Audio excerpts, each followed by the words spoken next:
Oke, selanjutnya kita lanjut di pembahasan yang kelima mengenai akuntansi konsinyasi selesai. Artinya, barang konsinyasi sudah habis terjual sebelum laporan keuangan terkait konsinyasi disampaikan kepada konsinyur oleh konsinyi.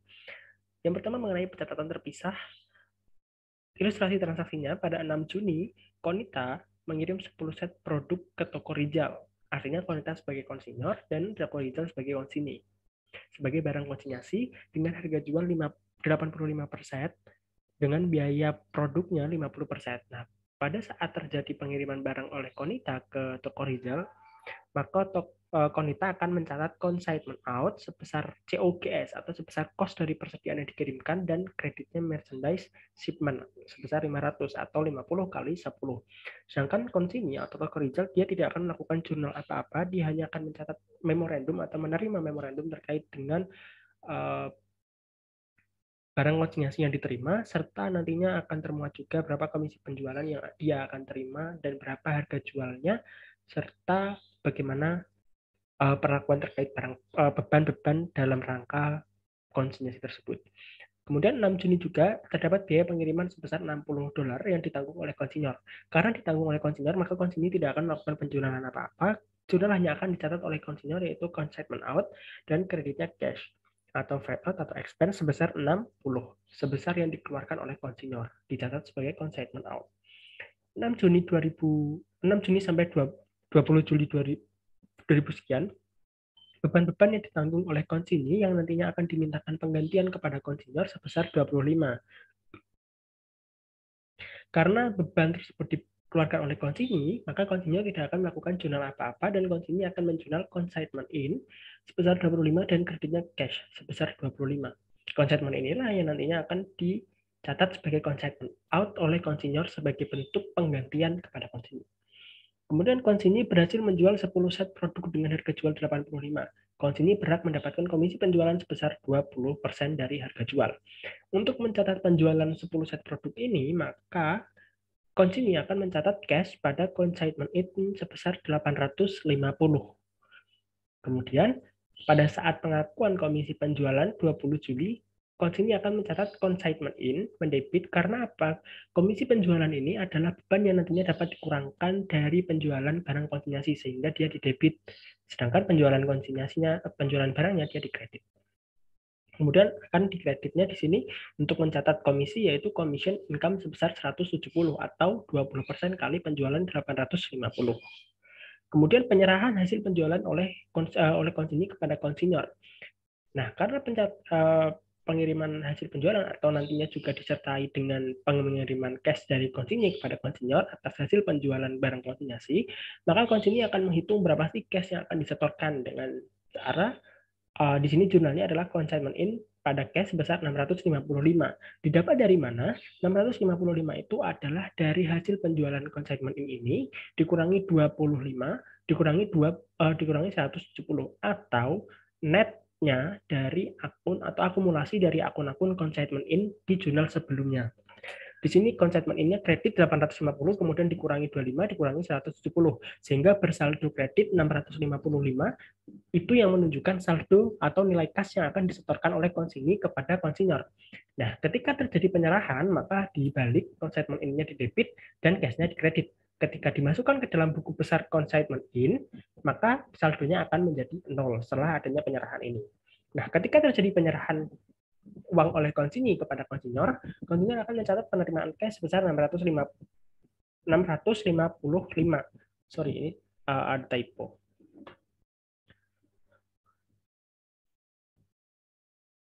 655. Oke.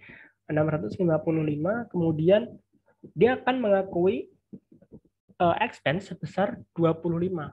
Expense ini, yang ini. Expense ini yang terganti tadi malah slide berikutnya.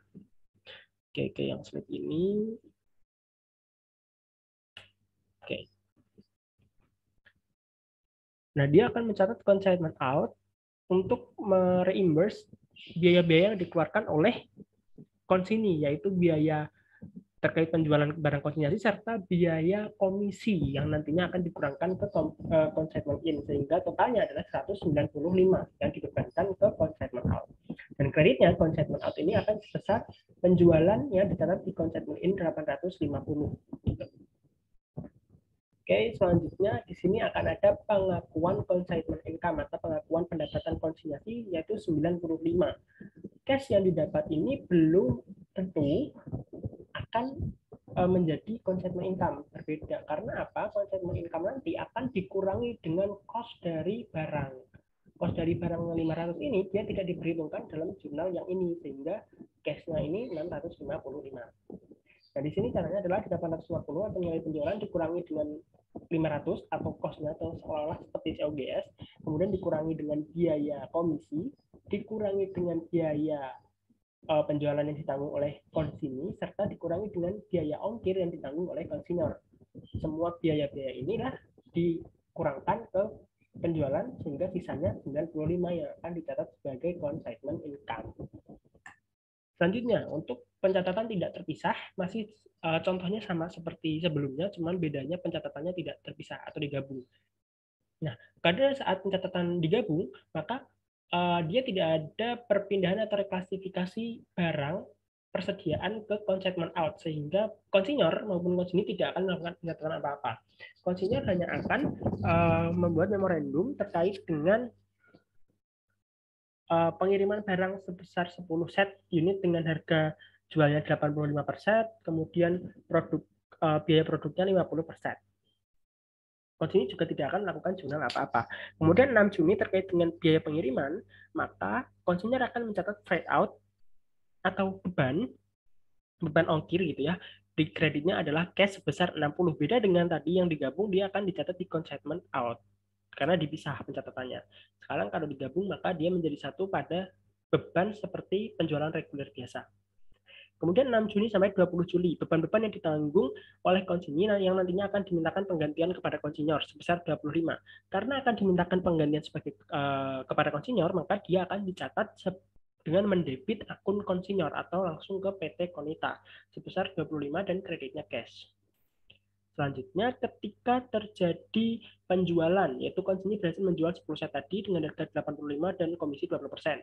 Penjualannya akan dicatat pada cash dan sales. Karena pencatatan tidak terpisah, maka diakomodasi dengan akun sales, bukan akun consignment in, sebesar 850 atau nilai jualnya. Dan dia akan mencatat purchase atau COGS, yang ini menunjukkan seolah-olah bahwa konsinyur atau retail ini membeli terlebih dahulu barang yang dijual, yaitu purchase dan kreditnya PT Konita sebesar 680. 680 didapat dari 850 dikurangi dengan komisinya 850 kali 20% atau 850 dikali 80% di sini. Oke. Kemudian konsinyur mencatat komisi penjualan. Tidak ada pencatatan komisi penjualan karena komisi penjualan itu secara implisit langsung dikurangkan di sini gitu. Jadi dia tidak akan mencatat consignment in pada commission income. Kemudian 20 Juli penyerahan hasil penjualan kepada konsinyur. Cash-nya masih sama sebesar 655 dengan cara yang sama yaitu 850 dikurangi 25 dikurangi dengan 170 yaitu perhitungan komisi penjualan, atau bisa langsung ini kita cari bisa dari 680 dikurangi dengan 25. Jadi 655 yaitu cash yang akan disetorkan. Nah, konsinyur akan mencatat penerimaan cash 655. Expense ini adalah expense yang dikeluarkan oleh konsinyur terkait dengan barang konsinyasi yang berhasil dijual, yaitu 25. Karena dapat dilakukan penggantian, maka dicatat oleh konsinyur sebagai expense 25 debit, dan commission expense atau beban komisi yang akan diserahkan kepada konsinyur 170 dan salesnya 850. Kemudian akan mencatat COGS pada merchandise inventory sebesar 500 untuk mencatat cost di awal yang ini tadi, yang sebelumnya tidak dilakukan pencatatan. Gitu. Kemudian consignment income 850 dikurangi cost 500 dikurangi dengan 170 dikurangi dengan 25 dikurangi dengan 60 sebesar 95. Oke, lanjut kita akan di sub pembahasan terakhir yaitu akuntansi konsinyasi belum selesai. Akuntansi konsinyasi belum selesai dengan sistem pencatatan terpisah. Jika pada saat pelaporan hasil penjualan oleh konsinyur ternyata belum seluruh barang terjual atau uncomplete, maka saldo consignment out tidak akan menunjukkan consignment income. Hal tersebut karena sisi debit menunjukkan total biaya beberapa yang terkait dengan seluruh barang yang dikirim, termasuk yang belum terjual, sementara sisi kredit hanya akan menampilkan hasil penjualan untuk barang tertentu yang berhasil dijual saja. Jadi sisi debit yaitu biaya keseluruhan barang yang ditransfer atau yang dikirim, sedangkan sisi kredit hanya berasal dari penjualan saja. Artinya tidak imbang gitu. Maka dari itu, consignment income harus dihitung tersendiri dengan mengurangkan total biaya yang terkait dengan barang yang terjual saja. Untuk menentukan biaya-biaya terkait dengan barang yang sudah dijual, diperlukan alokasi dari seluruh biaya-biaya yang terjadi kepada barang yang telah terjual, belum terjual, atau barang yang dikembalikan jika ada. Ilustrasinya sebagai berikut. Misalkan kos untuk 100 unit barang konsinyasi adalah 100.000 atau per unitnya berarti 1.000. Yang terjual ada 70 unit, dikembalikan 10, dan belum terjual atau sisanya ending inventory-nya 20. Sehingga kos dari barang yang terjual adalah 70, kos dari barang yang dikembalikan itu 10.000, 10 per 100 kali 100.000, sedangkan kos dari barang yang belum terjual di konsumsi itu 20.000. Totalnya ini pasti sama yang ini, 100.000. Kemudian biaya pengiriman yang ditanggung oleh konsinyur sebesar 3.000. 3.000 juga harus dialokasikan secara proporsional kepada yang sudah terjual, dikembalikan, dan belum terjual sebesar sekian, 2.100, 300, dan juga 600. Kemudian biaya pengiriman penjualan oleh konsinyur.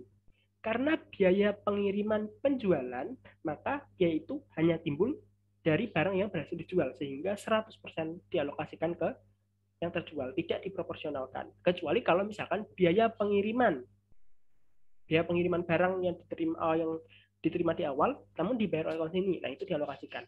Tapi kalau biaya pengiriman penjualan dari konsinyur menjual barang dikirimkan kepada konsumen, mengeluarkan biaya ongkir, itu dibebankan langsung ke yang terjual. Sedangkan komisi di sini berasal atau timbul dari yang berhasil dijual, sehingga 5.000 tidak perlu dialokasikan ke dikembalikan atau ke yang belum dijual. Sebesar 5.000 di kolom yang terjual. Kemudian totalnya 109, total untuk terjualnya kosnya 78.100, dikembalikan 10.300, dan belum terjual 26.600. Total biaya terkait konsinyasi, totalnya ini. Kemudian yang terjual ini adalah total biaya dari barang yang berhasil dijual. Nantinya dikurangkan dari hasil penjualan untuk mencari consignment income. Sedangkan untuk barang yang dikembalikan, total biaya dari barang yang dikembalikan ini akan dikeluarkan dari consignment out dan diakui sebagai expense sesuai dengan yang sudah dijelaskan di slide sebelumnya, bahwasanya biaya-biaya yang terkait dengan barang konsinyasi yang dikembalikan oleh konsinyur kepada konsinyur maka akan direklasifikasi dari consignment out ke expense. Dicatat sebagai expense karena nantinya barang tersebut yang dikembalikan akan diperlakukan sebagai penjualan reguler atau penjualan biasa, sehingga tidak dapat lagi dicatat pada akun consignment out. Oke, kemudian total biaya yang belum terjual ini merupakan saldo consignment out, akan dilaporkan sebagai persediaan akhir. Gitu. Oke, next kita ke contoh ininya langsung, transaksinya. Transaksinya masih sama seperti yang tadi, cuman bedanya nanti yang terjual cuma 6 set. Tadi 10 set semuanya langsung terjual kan. Oke, untuk pencatatan terpisah, jurnalnya masih sama, consignment out pada merchandise shipment 500 dan konsinyur tidak mencatat. Kemudian biaya pengiriman oleh konsinyur 60, consignment out pada kreditnya cash. Konsinyur tidak mencatat karena ditanggung oleh konsinyur. Sedangkan 6 Juni sampai 30 Juni beban-beban yang ditanggung oleh konsinyur yang nantinya akan dimintakan penggantian kepada konsinyur sebesar 25. Jumlahnya masih sama, consignment in pada cash sebesar 25. Kemudian konsinyur berhasil menjual 6 set. Artinya ada yang belum terjual 4 gitu. Dengan harga 85 per set, konsinyur berhak 20% komisi dari harga jual, yaitu 65 kali 85, 510 ini harga jualnya dikalikan dengan 20% untuk cari komisinya. Nah, untuk mencatat penjualan ini, konsinyur akan mencatat cash pada consignment income karena dia pencatatan terpisah, maka akunnya consignment income bukan sell sebesar 510. Kemudian untuk komisi penjualannya yaitu 510 kali 20% sebesar 102. Dan selanjutnya terakhir yaitu penyerahan hasil penjualan kepada konsinyur. Nah, untuk mencari cash yang akan disetorkan konsinyur kepada konsinyur, kita bisa menetkan. Kita bisa menetkan 510 ini kemudian dikurangi dengan 102, dikurangi dengan 102 komisi, kemudian dikurangi dengan biaya penjualan. Karena biaya penjualannya ini beban yang ditanggung oleh konsinyur yang nantinya akan dimintakan penggantian kepada konsinyur sebesar 25. Sehingga ketika dikurangkan, cash yang akan disetorkan adalah sebesar 383. Kemudian konsinyur akan mencatat cash 383, consignment out-nya 127 dapat dari komisi dan juga biaya ini. Kemudian kreditnya consignment out 510. Untuk consignment income dia sebesar 57 didapat dari 510 penjualan dikurangi dengan cost-nya 300 karena yang berhasil dijual cuma 6, berarti 6 kali 50 300 dikurangi dengan 102 komisi dikurangi dengan 15 dari perhitungan untuk biaya yang ditanggung oleh konsinyur 25 ini 25 itu kan untuk berapa barang? Untuk 10 set. Berarti kalau misalkan yang dijual itu 6, berarti 6 per 10 kali 25. 6 per 10 kali 25 sebesar 15. Tuh, kemudian 36. 36 ini dapat dari biaya yang ditanggung oleh konsinyur, $60 ini untuk 10 barang. Berarti kalau yang terjual cuma 6, berarti cost-nya adalah, atau biayanya adalah 6 per 10 kali 60, atau 36. Sehingga consignment income-nya adalah 57. Perhitungannya secara sistematis ada di tabel ini, yaitu cost-nya 500 untuk 10 unit. Berarti yang terjual 300, 6 per 10 kali 500, dan yang belum terjual 4 unit, 4 per 10 kali 500. Biaya pengiriman ditanggung oleh konsinyur 60 ini dibagi menjadi 2, yang terjual tadi 36 dari 6 per 10 kali 60, yang belum terjual 24, 4 per 10 kali 60. Biaya konsinyasi yang ditanggung oleh konsinyur itu 15 dapat dari 6 per 10 kali 25, dan 4, 10 ini dapat dari 4 per 10 kali 25. Nah, karena apa bedanya beban pengiriman penjualan di sini yang dialokasikan 100% langsung terjual dengan yang di sini? Karena di sini itu dia di state bukan beban terkait dengan penjualan aja. Di sini kan transaksinya hanya beban-beban yang ditanggung oleh konsinyur yang nantinya akan dimintakan penggantian kepada konsinyur. Berarti keseluruhan beban yang ditanggung oleh konsinyur, baik dari barang yang sudah terjual maupun yang belum terjual. Jadi 25 ini dialokasikanlah ke terjual 6, belum terjual 4 secara proporsional. Komisi 102 ini bisa langsung kita catat, misalkan 102 ini kita catat cuma 102 di total dan 102 di terjual, juga tidak akan berpengaruh apa-apa karena yang belum terjual ini nanti dia tidak akan kelihatan di sini, nggak akan kelihatan di jurnal gitu kan. Cuman untuk kita mencari totalnya berapa nanti sih semua barang ketika berhasil dijual, total komisi yang didapatkan 170 didapat dari mana? Didapat dari 85 set dikalikan dengan 10 dikalikan dengan 20%, yaitu 170. 170 dikali 6 per 10 dapat 102 untuk yang sudah terjual, dan yang belum terjual nanti 68. Artinya ketika konsinyur berhasil menjual 4 barang sisanya nanti, dia akan mendapat sisa komisi 68. Kayak gitu. Kemudian untuk pencatatan tidak terpisah. Transaksinya masih sama. Untuk transaksi pertama, maka tidak ada jurnal antara konsinyur maupun konsinyur, hanya akan ada memorandum terkait dengan pengiriman barang. Yang kedua, biaya pengiriman akan dicatat sebagai freight out atau biaya ongkir atau beban ongkir di konsinyur, dan kreditnya cash karena yang menanggung oleh konsinyur. Jurnal yang ketiga yaitu beban-beban yang ditanggung oleh konsinyur yang nantinya akan dimintakan penggantian kepada konsinyur, yaitu PT Konita pada cash kreditnya 25 langsung. Kemudian hasil penjualan yaitu 6 set. Nah, di sini hasil penjualannya sama seperti yang tadi, 510. Kita cuma mengganti akun consignment ini diganti dengan akun sales. Kemudian purchase-nya di sini adalah 510 dikalikan dengan 80%. 510 dikalikan dengan 80%.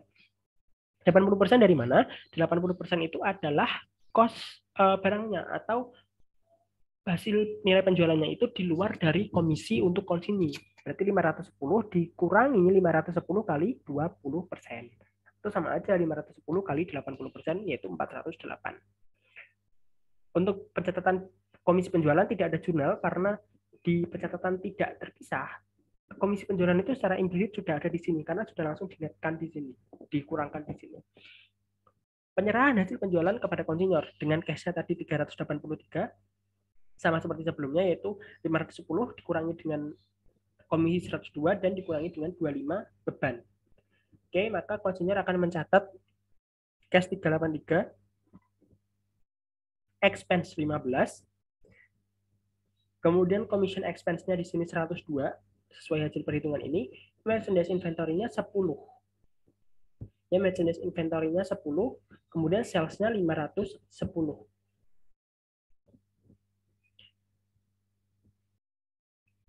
Oke, untuk 15 ini yang dicatat sebagai expense itu adalah biaya yang dikeluarkan oleh konsinyii, namun hanya untuk barang yang sudah terjual. Berarti 6/10 kali 25. 6/10 kali 25 dapatlah 15. Kemudian merchandise inventory yang 10 ini didapat dari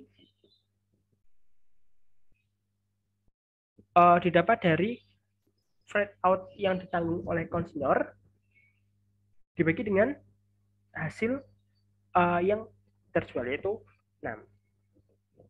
Sehingga dapatlah 10. Sorry. Kemudian yang terakhir yaitu pencatatan COGS dan merchandise inventory sebesar cost dari barang yang sudah terjual, yaitu 300. Dan consignment income-nya yaitu 500 dikurangi cost ini, dikurangi 102 ini komisi, dikurangi 15 tadi dari expense-nya ini, kemudian dikurangi 36, yaitu dapatlah 57.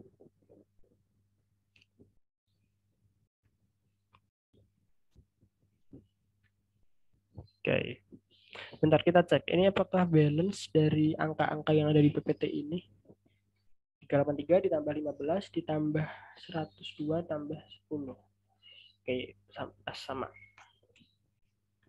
Selanjutnya kita akan latihan soal di slide terakhir. Di sini kita akan menggunakan pencatatan secara terpisah, yaitu transaksi yang pertama 3 Mei adalah CV Antusias mengirimkan 30 buah kipas angin kepada Toko Semangat dengan harga pokok tiap unitnya 1,8 juta dengan harga jual 2.340 dan komisi 20%. Biaya pengirimannya 700.000. Maka karena menggunakan metode pencatatan terpisah, pada saat pengiriman barang, konsinyur akan mencatat consignment out dan kreditnya merge on consignment sebesar 54 juta. Dan toko konsinyii atau toko semangat akan menerima memo pengiriman barang. Kemudian pengeluaran biaya yang ditanggung oleh konsinyur sebesar 700 yaitu consignment out pada cash 700. Kemudian penjualan oleh konsinyii pada tanggal 15 Mei yaitu dijual 8 buah kipas angin. Berarti cash pada consignment in sebesar 8 kali 2, 3, 40 yaitu 18.720. Kemudian ada pengeluaran biaya oleh konsinyii. Pengeluaran biaya oleh konsinyii ini sebesar 200 dibayar tunai akan dicatat consignment income pada kreditnya cash sebesar 200 yang nantinya akan diminta penggantian oleh konsinyur. Kemudian 20 Mei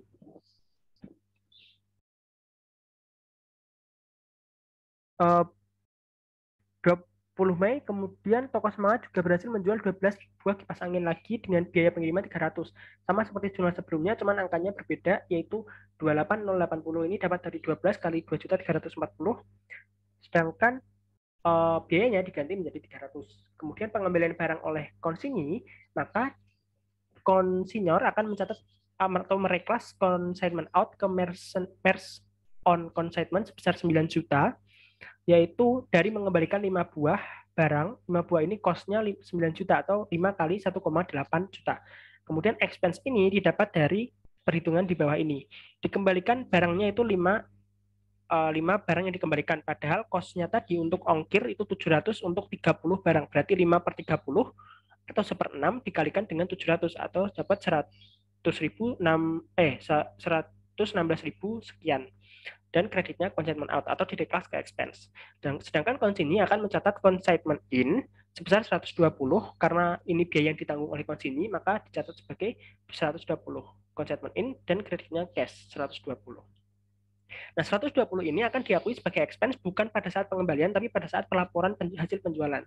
Nah, ini pada saat pengiriman barang pengembalian, konsinyii hanya akan mencatat biayanya aja, tidak mencatat barangnya. Karena apa? Di awal, konsinyii tidak mencatat penerimaan barang, sehingga pada saat pengembalian, konsinyii juga tidak akan mencatat terkait barangnya. Kemudian pengakuan komisi oleh konsinyii, yaitu consignment in pada commission income sebesar 9.360. Didapat dari mana? Didapat dari 20% dikalikan dengan total penjualannya, total penjualan ini. Selanjutnya yaitu pelaporan hasil penjualan.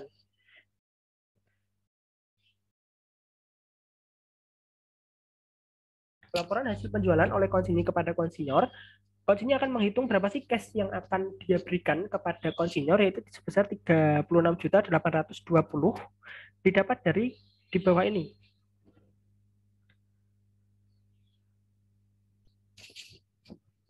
Didapat dari bawah ini perhitungannya yaitu kreditnya tadi total penjualannya, kemudian debitnya total biaya-biaya yang dapat dibebankan.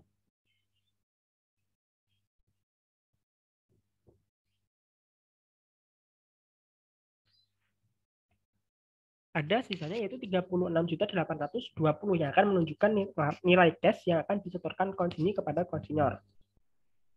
Selanjutnya pada saat itu konsinyur juga akan mencatat penerimaan cash besar ini 36.820, kemudian mencatat consignment out 500 yaitu dari biaya penjualan barang konsinyasi yang ditanggung oleh konsinyur 300 tambah 200 ini, kemudian 9360 ini komisi dicatat ke consignment out, dan expense ini 120 adalah biaya dari pengembalian yang dikeluarkan oleh konsinyur, dia catat sebagai expense bukan sebagai consignment out.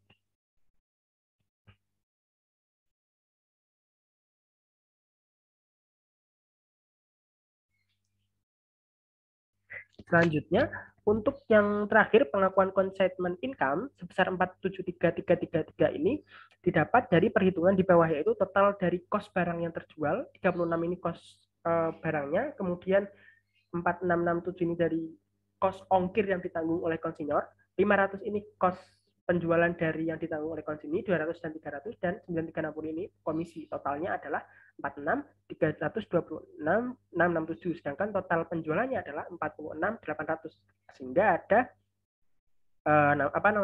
ada consignment income sebesar 473.333 akan dijurnal consignment out pada consignment income. Nah, itu untuk pertemuan kita pada sesi kali ini. Terima kasih teman-teman yang udah nyempetin waktunya untuk menonton videonya. Semoga bermanfaat dan bisa menambah pemahaman kita mengenai akuntansi konsinyasi.